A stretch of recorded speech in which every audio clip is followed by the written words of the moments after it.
वापसी का साया। सिद्धार्थ एक युवा लेखक अपने छोटे से शहर में रह रहा था। उसे लेखन का बहुत शौक था, लेकिन वो एक अच्छी कहानी लिखने के लिए संघर्ष कर रहा था।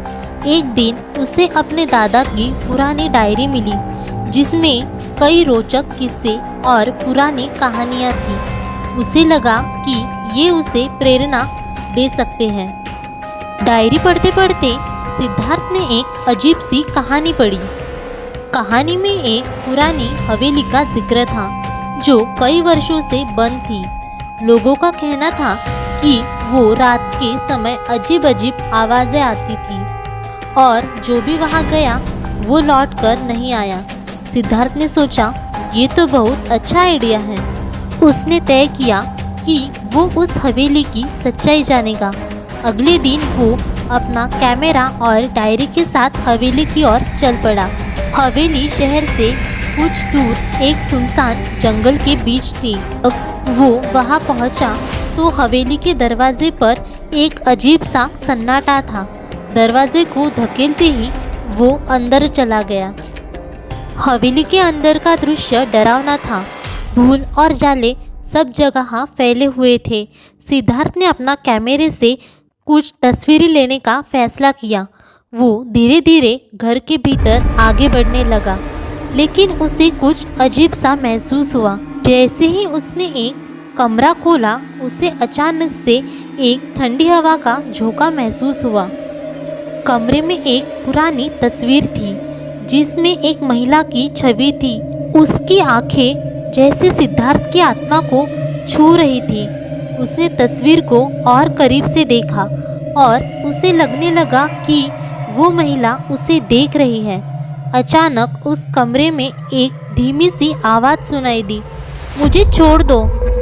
सिद्धार्थ ने डर के मारे अपने कैमरे को नीचे किया और बाहर भागने लगा, लेकिन जैसे ही वो दरवाजे की ओर बढ़ा, दरवाज़ा अपने आप बंद हो गया। उसे समझ में आया कि वो वहाँ फंस चुका है। वो एक कोने में जाकर बैठ गया और सोचने लगा कि अब क्या करे। तभी उसे याद आया कि दादा की डायरी में एक नोट था, जिसमें लिखा था कि जो भी इस हवेली में फंसा हो, उसे अपनी आत्मा की सच्चाई से जूझना होगा। सिद्धार्थ ने अपनी डर को नियंत्रित करने की कोशिश की और ध्यान लगाना शुरू किया। जैसे ही उसने ध्यान लगाया, उसे एक दृश्य दिखाई दिया। वह उसी महिला के साथ था जिसने उसे पहली आवाज़ दी थी। उसने कहा, मैं यहाँ पे फंस गई हूँ, तुम्हें मुझे मुक्त करना होगा। सिद्धार्थ ने पूछा, तुम्हें कैसे मुक्त करूँ मैं? महिला ने बताया कि उसे एक पुरानी लुक्शर की ज़रूरत थी, जो हवेली में ही कहीं छिपी थी। वो लुक्शर उसकी आत्मा को मुक्त करने का एकमात्र उपाय था। सिद्धार्थ ने निर्णय लिया कि वो उस लुक्शर को ढूंढेगा। वो फिर से हवेली के अंदर घूमने लगा। कई कमरों में जाने के बाद उसे एक पुरानी अलमारी में कुछ चिट्ठियाँ मिली। चिट्ठियों में बताया गया था कि महिला का नाम राधिका था और वो अपनी शादी के दिन अचानक गायब हो गई थी। सिद्धार्थ को अब ये समझ में आया था कि राधिका की आत्मा क्यों भटक रही थी।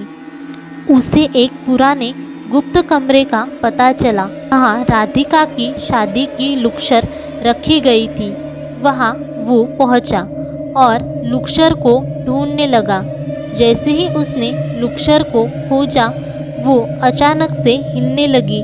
सिद्धार्थ ने उसे पकड़कर जोर से खींचा।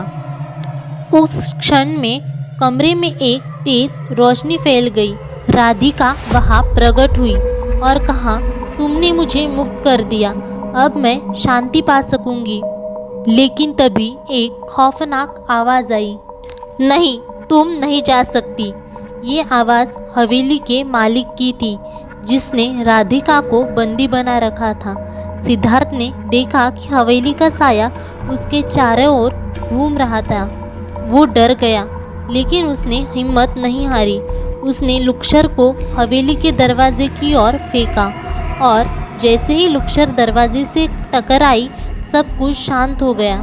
राधिका ने कहा, तुम्हारी बहादुरी के लिए धन्यवाद, अब मैं स्वतंत्र हूँ। और उसके साथ हवेली का साया भी गायब हो गया। सिद्धार्थ ने राहत की सांस ली और तुरंत वहाँ से बाहर निकल गया। उसके दिल में एक अद्भुत अनुभव था। उसने घर लौटकर अपनी डायरी में वो सब लिखा।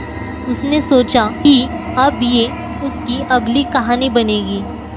अब वो जान चुका था कि सच्ची कहानियाँ कितनी डरावनी हो सकती है, लेकिन साथ ही वो प्रेरणादायी भी हो सकती है।